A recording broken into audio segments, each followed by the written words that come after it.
이 새벽 우리에게 주시는 하나님의 말씀은 신약성경 고린도후서 12장 7절에서 10절까지 말씀입니다. 제가 보는 성경으로 신약 300쪽입니다.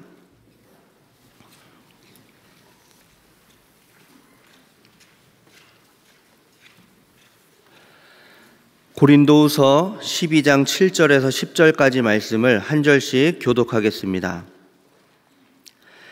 여러 계시를 받은 것이 지극히 크므로 너무 자만하지 않게 하시려고 내 육체의 가시 곧 사탄의 사자를 주셨으니 이는 나를 쳐서 너무 자만하지 않게 하려 하심이라.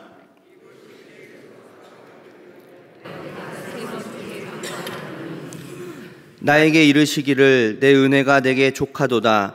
이는 내 능력이 약한 데서 온전하여 짐이라 하신지라.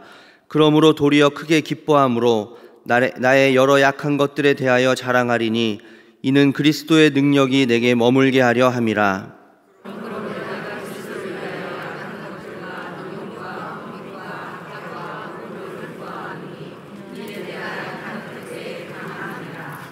아멘.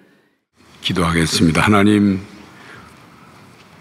오늘도 주의 풍성하신 은혜를 사모합니다. 갈망합니다. 성령 하나님께서 우리의 마음 가운데 충만히 오셔서 말씀을 듣게 하시고 말씀을 통하여 은혜를 깨닫게 하시고 또한 은혜를 받아 누리게 하여 주시옵소서. 이 새벽기도에도 11조헌금과 감사헌금 1,000번째 헌금을 드린 분이 계십니다. 하나님, 예물을 연락하여 주시고 예물이 사용되는 곳에 하나님의 나라가 임하게 하시고 드린 손길이 복되게 하시며 약속하신 대로 하늘의 신령한 복과 땅의 기름진 복을 부어 주시옵소서.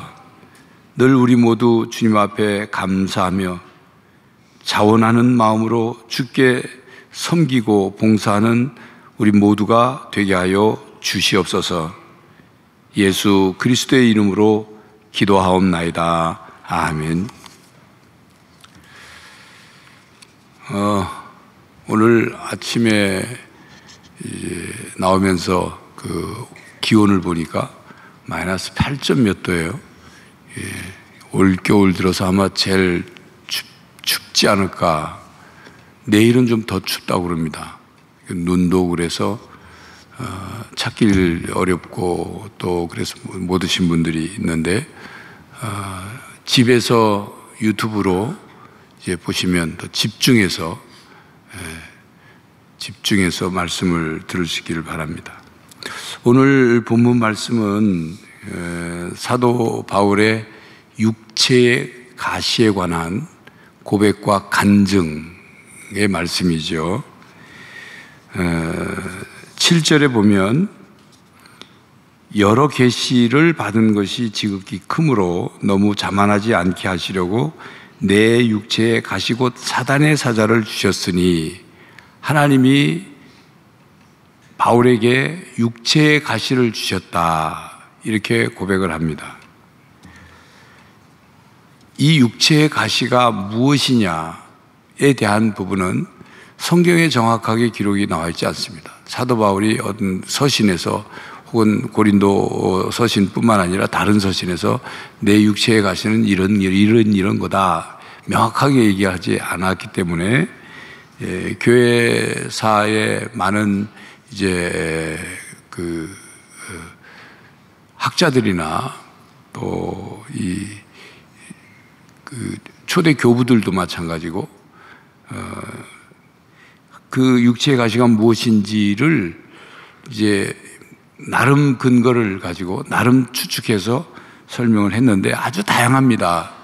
마르틴 루터는 마귀의 공격이라, 사단의 사자라는 표현 때문에 마귀가 계속 바울 사역을 방해하려고 공격한 것을 말한 것이다, 그러니까 설명을 했고, 또 토마스 아퀴나스 같은 분들은 바울 안에 음욕이 계속 일어나서 바울을 힘들게 한 바로 그런 것이다.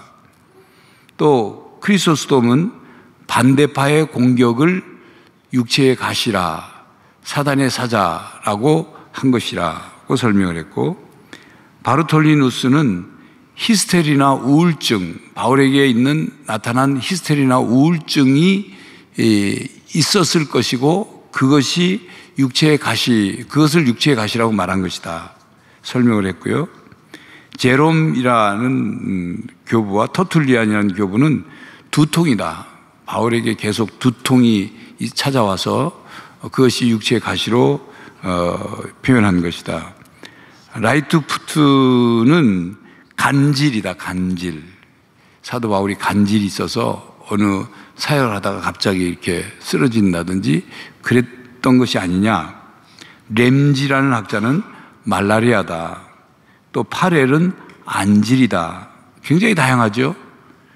추측하는 거니까 정확하게 구체적으로 설명이 되어 있지 않으니까 그렇습니다. 근데 이제 많은 교회사를 쭉 지나오면서 많은 학자들의 이런 주장들이 있는데 그 주장들 가운데 한 3가지로 또 축약이 됩니다. 간질이든지 말라리아든지 안질일 것이다. 이 의견이 많아요. 이 3가지에 대한 공감 의견이 많습니다. 어쨌든 바울에게 육체의 가시가 있었어요. 그 육체의 가시가 육체의 가시라고 표현한 게 뭡니까? 가시는 뭡니까? 찌르는 거죠. 여러분 생각해보세요. 이 손이나 손톱 밑이나 뭐 어디에 가시가 박혀서 그 빼지 않고 있을 때 이상하게 예를 들어서 오른 왼손에 가시가 왼손 검지에 가시가 찔렸다고 합시다. 빼지 않았다고 합시다. 그럼 이상하게 뭘 하다 보면 계속 왼손 검지가 이렇게 다 갈리죠. 그래서 계속 움찔하게 되고 신경 쓰이게 되고 심하게는 아프게 되고 빼지 않으면 곪게 되기도 하고 그러잖아요. 그러니까 육체의 가시라고 표현한 것은 결코 그냥 무시할 수 있는 어떤 것이 아니었다는 겁니다. 그래서 사도 바울이 가시 박혀 있으니까 육체에 가시가 있으니까 그냥 내가 그냥 이래대로 살아야지 뭐 한 게 아니라 먼저는 하나님께 기도했어요. 가시를 제거해 달라고 기도를 했습니다. 그게 8절과 9절 상반절이에요. 이것이 내게서 떠나가게 하기 위하여 내가 3번 주께 간구하였더니, 여기서 3번이란 말은 1번, 2번, 3번, 딱 3번. 그 의미보다는 하나님 앞에 열심을 내서 뭔가 기도를 했다는 거예요. 할 만큼 열심히 간절히 기도했다는 의미에서 3번을 얘기한 것이지 딱 3번만 했다. 이거는 어떤 숫자의 개념보다는 거기에 들어가 있는 마음을 다하고 간절한 마음이 담기고 열심을 다하고 이 문제에 대해서 아주 절실한 마음으로 기도를 했다. 이런 뜻으로 이해하시면 되겠습니다. 그렇게 3번 기도를 했어요. 그랬더니 하나님이 바울에게 뭐라고 말씀하시는데 그게 9절 상반절입니다. 나에게 이르시기를 내 은혜가 내게 족하도다. 여기서 내 은혜는 누굽니까? 하나님 은혜예요.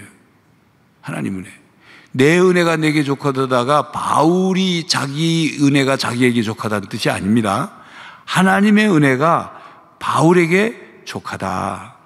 하나님이 바울, 너 지금 가시가 박힌 그 상태로 내가 준 은혜가 너한테 충분해. 이렇게 말씀하신 거예요. 여러분, 그 말씀을 들은 바울의 마음이 어땠을까요? 우리가 바울의 입장이라면, 아니, 가시를 제거해 주셔야 내가 주님을 위해서 열심히 더 사역하고 이게 방해물이 되지 않을 텐데, 이 가시가 계속 나를 찌르고 아프게 하고 고통스럽게 하고 나를 주저하게 하고 하면 하나님 일을 제대로 할 수 있습니까? 내가 힘차게 하려면 이거 제거해 주셔야 되죠. 이런 마음 당연히 들지 않겠어요? 바울도 아마도 그런 마음이 들었을 거예요. 그러니까 하나님께서 내 은혜가 내게 족하다고 말씀은 하시는데 도대체 무슨 은혜가 내게 족하다는 걸까? 그러면 지금까지 받은 내 은혜가 뭔가 생각해 보지 않았겠어요? 바울이 받은 은혜가 뭐겠습니까? 용서해 주신 은혜. 예수님 핍박하고 한 거 용서해 주신 은혜.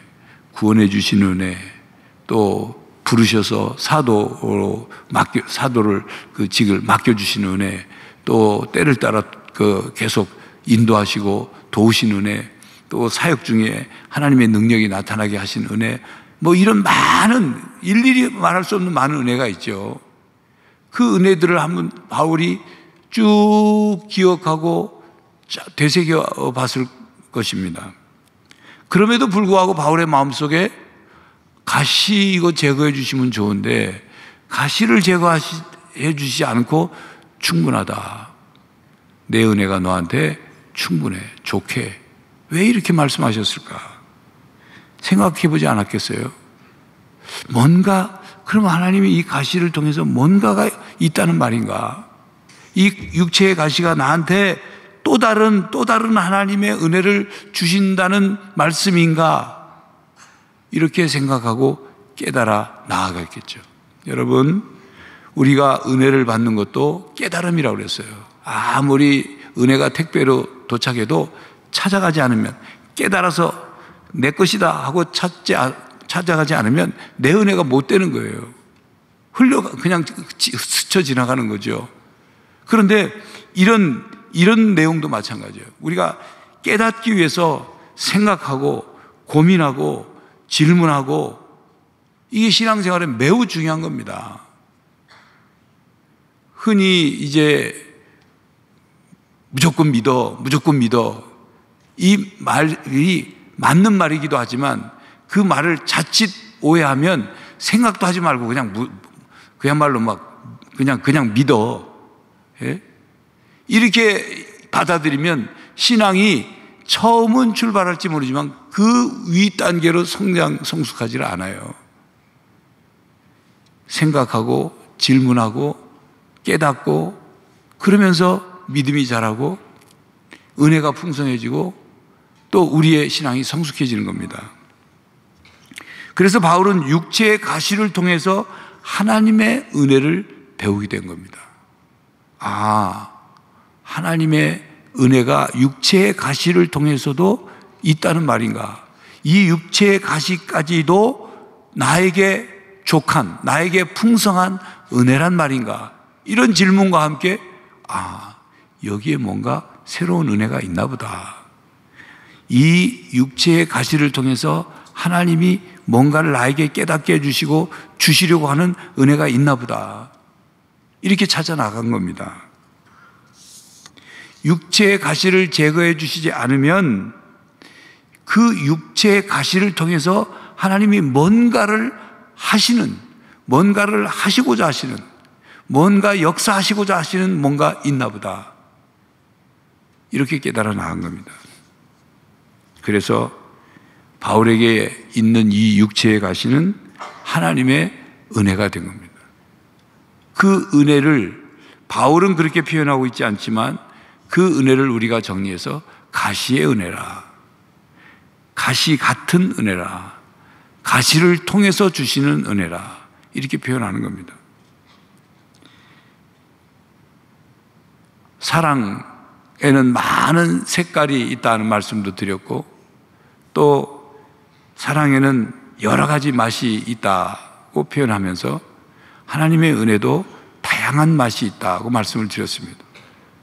달콤한 맛이 있고 또 부드러운 맛이 있는가 하면 씁쓸한 맛이 있고 쓴맛이 있고 아픈 맛이 있는 거예요. 찌르는 은혜, 가시는 찌르는 거잖아요. 이 찔림을 통해서 뭔가 깨닫게 되는, 누리게 되는 은혜가 있는 겁니다. 가시가 찌를 때마다 사도 바울은 하나님의 은혜를 깨달았어요. 그것이 뭡니까? 가시 그냥 찔리는 걸로 무슨 자학하듯이 고통을 즐기듯이 하는 은혜가 아니라 그 가시가 찔릴 때마다, 가시가 찔려서 고통을 느낄 때마다 그것을 극복하고자 하는, 그것을 넘어서고자 하는 그런 은혜가 있었다는 것입니다. 그래서 새롭고 풍성한 은혜의 자리로 가게 된 거예요. 하나님이 내 은혜가 내게 족하도다 하는 말씀이 무슨 말씀인가 하는 것을 깨닫고 경험하게 된 겁니다. 여러분, 우리가 다시 정리할 것은 하나님의 은혜는 다양합니다. 하나님의 은혜를 달콤한 은혜만을 생각하지 마시고 하나님의 은혜는 다양하다는 것. 이번 주에 하나님의 은혜, 십자가 은혜부터 시작해서 이슬 같은 은혜, 어제는 부스러기 은혜 깨달았죠? 오늘은 가시 같은 은혜, 가시의 은혜, 가시를 통해서 주시는 은혜를 깨닫고자 하는 것입니다. 여러분, 하나님이 우리에게 은혜를 주실 때 그냥 달콤한 은혜는 뭐 생각하고 말 거 없이 달콤하니까 꿀꺽 삼키면 좋죠. 그런데 이 쓰고 아픈 은혜는 왜 그러실까? 하나님 나한테 왜 이러실까? 이런 질문을 하게 되거든요. 그것과 함께 하나님이 우리에게 은혜를 주실 때는 은혜가 그냥 남어돌아서 그냥 창고 정리하듯이 주시는 게 아니라 거기에도 다 하나님의 계획이 있고 하나님의 뜻이 있는 거예요. 은혜니까 주시니까 감사하고 받으면 그냥 그것으로 끝이 아니라 은혜를 주시는 하나님의 뜻과 목적과 계획이 있는 거거든요. 그러니까 은혜는 하나님이 절대로 충동적으로 즉흥적으로 주시지 않습니다. 하나님의 멀리 보는 지금만이 아니라 앞으로를 보고 순간이 아니라 영원을 보고 그래서 우리에게 은혜를 주시는 거예요. 그래서 받은 은혜를 이 받을 때만 은혜로 깨닫고 감사할 것이 아니라 지나고 나서 보면 그 은혜에 담겨 있는 또 다른 은혜를 우리가 깨닫게 되는 것은 거기에 하나님이 많은 뜻과 계획을 담아서 주시기 때문에 그런 것입니다. 그래서 바울은 육체의 가시로 인해서 고통을 느낄 때마다 그가 첫 번째로 자신의 한계를 깨달은 거예요. 하나님이 안 고쳐주시니까 그 계속 육체의 가시를 느낄 때마다 나는 내가 이것을 고칠 수 없는 존재구나. 나는 이 통증을 느낄 때마다 내가는 연약한 존재구나. 나는 부족한 존재구나. 이걸 깨닫기 시작합니다. 여러분, 지난 주일 설교에도 그런 말씀을 드렸고 이번 주 계속되는 내용이 뭡니까? 하나님 앞에 우리가 어떤 존재인지를 바로 아는 거예요. 그래서 나의 부족함, 나의 연약함, 나의 어리석음, 나의 추악함, 나의 무력함, 나의 한계, 이거를 인정하고 고백할 때 우리가 낮아지게 되고, 낮아지게 될 때 하나님의 은혜가 위로부터 임하게 된다는 말씀을 계속 반복해서 드리고 있는 것입니다. 그러므로 바울은 육체의 가시의 고통을 느낄 때마다 자신의 한계를 느끼면서 자신이 얼마나 연약한 존재인지, 한계가 있는 존재인지, 부족한 존재인지를 깨닫게 되고, 그러므로 그 앞에 겸손하게 돼요. 여러분, 바울이 행한 사역을 우리 사도행전 통해서 지난 한 해 동안 봤지 않습니까? 바울이 얼마나 능력 있는 종입니까? 예, 얼마나 능력 있는 종이에요. 뱀에 물려도 독이 몸에 퍼지지 않을 정도로. 그런데 그 바울이 그런 능력이 있어서 얼마나 자기 자신을 자랑하고 싶은 마음이 왜 없겠어요? 사람인데. 나는 특별한 존재야. 나는 능력 있는 존재야. 나는 이런 사람이야. 자랑하고 싶은 마음이 왜 없겠어요? 그럼에도 불구하고 바울이 겸손할 수 있었던 거예요. 그건 육체의 가시로 인해서 바울이 고백하는 겁니다. 오늘 이 고백이에요. 자만하지 않도록 하기 위해서. 그러므로 삶의 가시는 우리의 삶을 제어하는 제어장치입니다. 제어장치는 뭡니까? 자동차로 말하면 브레이크예요. 브레이크. 속도가 빨라지면 브레이크를 밟아야죠. 브레이크를 밟아도 브레이크의 기능이 안 되면 어떻게 됩니까? 급발진 사고 나는 거죠. 급발진 사고. 브레이크를 밟아야 할 때 밟아야 사고가 일어나지 않는 것처럼 우리의 삶에도 우리의 신앙에도 브레이크가 있어야 되는데, 바울은 이 육체의 가시를 통해서 자기의 자만해질 수 있는, 자만에 이 급발진할 수 있는 이 부분을 브레이크를 밟게 된 거예요. 나는 연약한 존재지, 나는 부족한 존재지, 나는 이런 문제를 내가 해결할 수 없는 그런 존재지라는 것을 깨닫고 자만하지 않도록 하나님이 자기에게 육체의 가시를 주셨다는 것을 깨닫게 된 거예요. 이게 바울이 경험하는, 깨닫는 가시의 은혜, 가시 같은 은혜, 가시를 통해서 주시는 하나님의 은혜인 것입니다. 그래서 바울은 하나님 앞에 기도를 하고 하나님의 관점에서 본 거예요. 바울 관점에서는, 우리의 관점에서는 이건 고통스러운 거예요. 이건 없어져야 될 거고 빨리 해결돼야 될 거고, 이거는 그런 거예요. 육체 가시가 그렇잖아요. 여러분에게 여러분에게 질병이 찾아왔는데 그것이 육체의 가시처럼 작용하고 있다면 이건 빨리 해결하고 싶은 것이지, 이게 무슨 끌어안고 가고 싶은 질병이겠어요. 그런데 그걸 바울은 자기의 관점에서는 하나님께 고쳐달라고 기도를 했는데 하나님은 아니다, 내 은혜가 내게 족하다 말씀하시니까 바울은 하나님의 관점에서 그것을 보게 된 거죠. 여러분, 우리가 우리의 삶에 경험하는 육체의 가시든 어떤 고난이든 어떤 어려움이든 어떤 문제든 하나님의 관점에서 봐야지, 하나님의 관점에서 보지 않으면 다 불평스럽고 불만스럽고 원망스러운 일입니다. 누구 때문이고 이 특별히 육체의 가시 같은 경우는 하나님의 관점에서 보지 않으면 육체의 고통이 더 크게 더 느껴지게 되고요, 육체의 고통이 정신적인 고통으로 나가게 되고요, 나중에는 영적인 고통으로도 번져지는 거예요. 왜 그렇습니까? 하나님이 왜 나한테 안 고쳐주셔? 이거 하나님이 나한테 왜 이런 고통 주는 거야? 하나님이 나한테 왜 그러시는 거야? 내가 건강해야 하나님께 열심히 봉사할 텐데 왜 이렇게 하시는 거야? 그래서 하나님에 대한 영적인 고통, 하나님에 대한 불만, 하나님에 대한 원망, 하나님이 날 사랑하시지 않나 보다, 하나님이 나와 관계를 끊으셨나 보다, 이런 단계까지 자칫 나가게 되면 영적인 고통에 빠지는 거죠. 그래서 하나님의 관점에서 보면, 하나님이 나에게 주신 것이면 여기에 하나님의 뜻이 있겠다, 여기에도 하나님의 은혜가 있겠다, 그 은혜 관점으로 보게 되는 거예요. 7절을 우리 한 목소리로 같이 읽겠습니다. 7절 시작. 여러 계시를 받은 것이 지극히 크므로 너무 자만하지 않게 하시려고 내 육체의 가시 곧 사탄의 사자를 주셨으니 이는 나를 쳐서 너무 자만하지 않게 하려 하심이라. 가시가 찔릴 때마다 나를 치는, 바울 자신을 치는 것이 됐어요. 그래서 자만하지 않도록. 그리고 바울은 자만하지 않게 되니까 겸손하게 돼서 하나님만 더 의지하게 된 거예요. 육체의 고통을 느낄 때마다 하나님께서 주신 어떤 뜻이 있고 목적이 있다고 생각하니까 하나님만 더 붙잡게 된 거예요. 하나님, 그러면 무슨 뜻이 있는 겁니까? 무슨 목적입니까? 이를 통해서 뭘 하시려고 하시는 겁니까? 하고 하나님을 더 붙잡고 하나님을 더 의지하게 된 것입니다. 그리고 이 육체의 가시가 하나님의 말씀이 들려오는 통로가 된 거죠.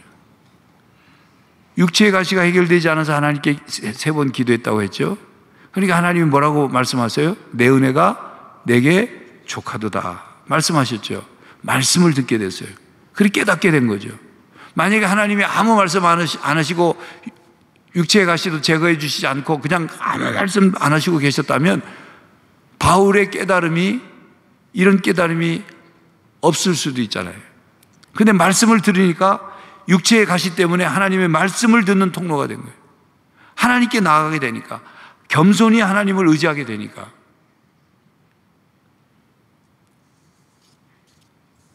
그래서 9절 상반절에 나에게 이르시기를 내 은혜가 내게 족하도다.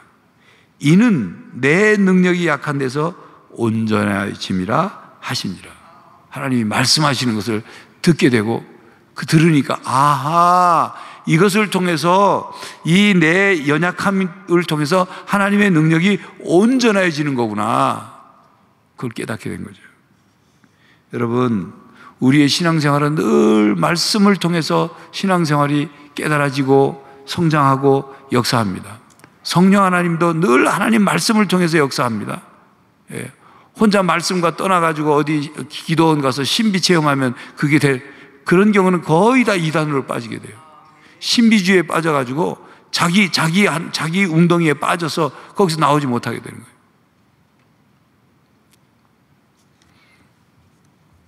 바울은 하나님께서 내 은혜가 내게 족하도다 내 능력이 약한 데서 온전하여 짐이라 하는 말씀을 들었습니다. 듣고 이게 무슨 뜻일까? 이런 질문을 해보았을 것입니다. 하나님의 능력이 약한 데서 온전해진다고 말씀하셨는데, 그러면 나의 지금 육체의 가시 때문에 내가 연약해진 이것 때문에 하나님의 능력이 온전하여진다는 뜻인가? 아, 그렇구나. 깨닫게 된 거예요. 자신의 연약함 때문에 하나님의 능력이 더 온전하게 역사하실 것이라는 믿음을 갖게 된 거죠. 기대를 하게 된 거죠. 아, 하나님이 나한테 육체의 가시를 주신 것은 바로 그거구나 깨닫게 된 겁니다. 그래서 9절 중반절에 그러므로 도리어 크게 기뻐함으로 나의 여러 연약한 것들에 대하여 자랑하니. 바울이 이제는 연약한 것 가지고 자랑한대요. 연약한 것 가지고 자랑한대요. 왜 자랑하겠습니까? 연약한 게 뭘 자랑해요? 여러분, 말이 표현이 그러죠. 아픈 게 자랑입니까? 육체의 가시로 찔리는 게 자랑입니까? 자랑이 될 수 있겠어요? 그런데 바울은 자랑한대요. 왜 자랑합니까? 앞에 9절 상반절에 내가 연약한 그것 때문에 하나님의 능력이 그 내 연약함을 통해서 온전하게 나타나기 때문에 아, 이거 자랑할 거구나. 그 자랑은 자기 자랑이 아니고 누구 자랑이겠어요?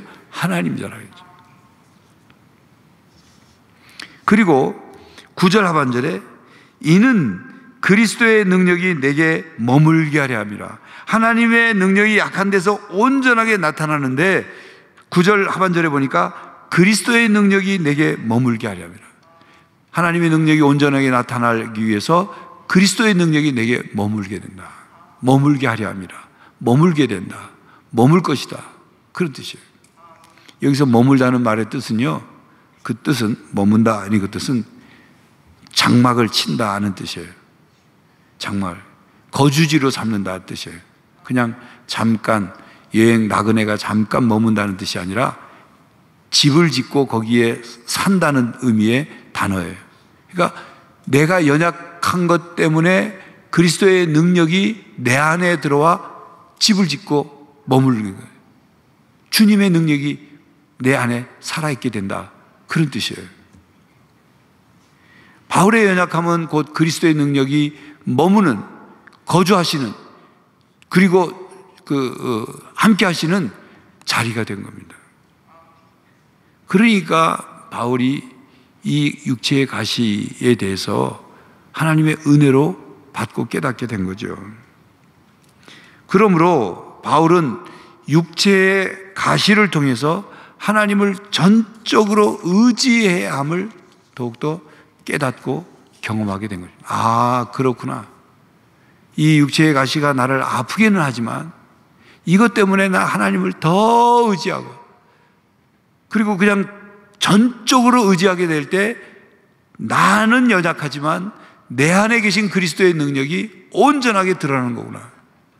그걸 깨닫고 고백하는 것입니다. 여러분, 구약 성경에 보면 삼손이라는 인물이 있어요. 삼손 아시죠? 얼마나 삼손이 힘이 셌습니까? 혼자서 그냥 말 턱뼈 가지고도 그냥 수백 명을 다 그냥 물리치고 호랑이를 입을 찢고 하는 건 그거는 그냥 그야말로 껌 씹는 정도죠. 그냥 그랬을 때 삼손이 얼마나 교만했는지 몰라요. 아주 교만했어요. 자기 멋대로 했어요. 하나님께서 구별해서 태어나게 하고 구별하게 성장시켰는데 나시린으로 했는데 아주 교만했어요. 그러다 어떻게 됐습니까? 결국 델릴라의 꾀임에 빠져가지고 결국 머리 다 깎이고 묶여가지고 블레셋 족속에게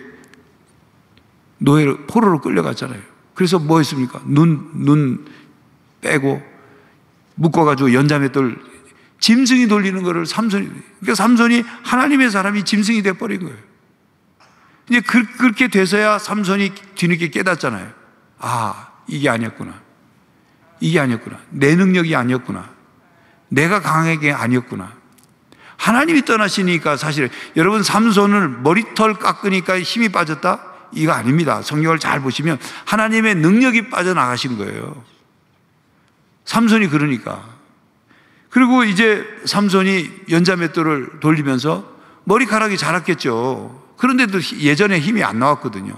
그런데 어느 날 이제 이 블레셋 족속들이 다곤 신전에 모여가지고 자기들 무슨 그 신을 위해서 축제를 벌이는데 이 삼손을 데리고 놀려고 조롱하고 모욕하려고 삼손을 끌고 나왔잖아요. 그때 삼손이 하나님 앞에 기도합니다. 하나님, 이번 한 번만 힘을 주십시오. 저는 연약한 존재입니다. 저는 아무것도 아닙니다. 나는 그냥 연자맷돌만 돌리는 그런 존재로 됐습니다. 이번 한 번만 힘을 주십시오. 그래서 결국 힘을 써가지고 다곤 신전 기둥을 무너뜨리고 거기에 모인 사람들을 다 몰살하고 삼손도 죽지 않습니까? 무슨 얘기입니까? 삼손이 자기 능력에 도취돼가지고 빠졌을 때는 오히려 하나님을 외면하고 하나님을 대적하는 결과가 됐죠. 그런데 철저히 하나님을 의지하니까 연약한 삼손에게 하나님의 능력이 임했던 겁니다. 바로 바울이 자신이 연약할 때 강하게 된다는 것을 알게 된 거예요. 그래서 말씀하잖아요. 약할 때 그때가 곧 강함입니다. 우리가 연약할 때 그때 강해질 수 있는 거예요. 누구 때문에요? 주님 때문에, 하나님 때문에. 내가 강해지는 게 아니라, 내 능력이 많아지는 게 아니라 내 안에 역사하시는 주의 능력이 온전히 나타나기 때문에, 하나님의 능력이 나타나기 때문에. 여러분, 약한 사람은 주님을 더 온전히 바라볼 수 있습니다. 근데 강한 사람의 약점이 뭡니까? 하나님을 온전히 바라보지 않는다는 거예요. 왜? 나한테 능력이 있으니까. 내가 할 수 있다고 생각하니까. 하나님에 대해서 그렇게 절실하지 않거든요. 하나님을 찾아도 자기가 필요할 때만 찾거든요. 아쉬울 때만 찾거든요. 그런데 약한 사람은 하나님, 나는 아무것도 못해요. 하나님이 도와주시지 않으면 아무것도 안 돼요. 하나님만 의지합니다. 하나님의 능력이 필요합니다. 그렇게 하나님께 매달리잖아요. 바울이 육체의 가시에 찔릴 때마다 하나님을 더 온전히 붙잡게 된 거예요. 그래서 하나님의 능력이 더 드러나게 된 것입니다. 모든 능력은 하나님께로부터 옵니다. 우리는 하나님께로부터 오는 능력을 받아서 내 능력으로 나를 자랑하기 위해서가 아니라 내 안에 하나님의 능력이 온전히 역사할 수 있도록 우리는 하나님 앞에 우리 자신을 낮추고 우리의 연약함을 고백하고 육체의 가시가 있을 때 그 가시가 찔릴 때 이것을 통해서 하나님이 나에게 뭔가 역사하시고 깨닫게 하시고 능력을 행하시고 은혜를 베푸시는구나 하고 믿음의 눈으로 바라보고 받아들여야 하는 것입니다. 필립 얀시가 얘기한 것처럼 바울은 은혜로 치유된 눈을 갖게 된 거예요. 그래서 육체의 가시까지도 하나님이 은혜로 베푸신다는 것을 깨닫게 된 것입니다. 바울을 아프게 하고 괴롭게 하고 힘들게 했지만 그것으로 인해서 오히려 자만하지 않고 겸손해졌고 주의 능력을 더욱 전적으로 의지하게 됐고 주님의 능력이 자신의 연약함을 통해서 온전히 나타나는 것을 경험하면서 그걸 기뻐했어요. 하나님의 능력이 나타나니까 그걸 기뻐한 거예요. 그걸 자랑해야 돼요. 그래서 마지막에 뭐라고 합니까? 내가 약한 것들과 능욕과 궁핍과 박해와 곤고를 기뻐하는 신앙이 된 거예요. 사실 이 신앙에까지 도달하는 거 쉬운 게 아닙니다. 쉬운 게 아니에요. 이게 쉬우면 다 우리 사도 바울처럼 다 됐겠죠. 그러나 하나님의 이 가시 같은 가시의 은혜, 가시를 통해서 주시는 은혜가 있다는 사실을 깨닫고 여러분들의 삶에 이것이 나의 육체의 가시라고 생각될 때 바울을 떠올리고 바울의 고백과 간증을 떠올리고 말씀을 떠올려서 우리가 이 육체의 가시 때문에 넘어지지 말아야 돼요. 하나님과 멀어져서는 안 되는 거예요. 신앙의 퇴보가 있어서는 안 됩니다. 새롭게 베푸실 은혜를 사모하고 그 은혜를 하나씩 깨달아가고 우리의 연약함을 통해서 하나님의 능력이 온전히 드러나는 가시의 은혜, 가시 같은 은혜, 가시를 통해서 주시는 은혜가 우리 모두에게 있기를 간절히 바랍니다.